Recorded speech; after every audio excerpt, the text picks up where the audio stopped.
Axis Bank reported a loss, optically reported a loss in the September quarter despite a fall in bad loans. The private lender recognized a one-time tax impact that hurt its bottom line.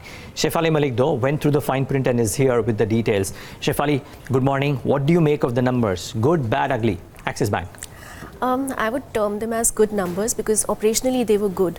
The NII was in line, and even so there was a big bump up in the other income, which actually boosted the pre-provisioning operating profit. So bottom line, we of course know that it was impacted due to the DTA write-down. But other than that, the operationally numbers looked good. Even the advances in the deposits growth was good.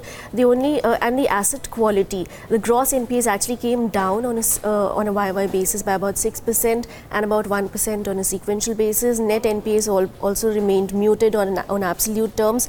In percentage terms as well, there was a marginal downtick both in gross and net NPAs. But it's also important to note that slippages continued to remain elevated for them this time around, and it was netted off by higher write-offs. So that is why the numbers looked a little better when it comes to the headline asset quality. So that gross slippages number of 4,980 crores, close to 5,000 crores, needs to be noted, and write-offs also remained elevated at about 3,100 crores. Their BB and below book, that has come down to about 1.1% versus 1.3% on a sequential basis, and the provisioning came down again on a sequential basis as well. Coverage ratio improved slightly. So asset quality looked fairly fine, in line with the expectations. It's not that it disappointed. So asset quality in line.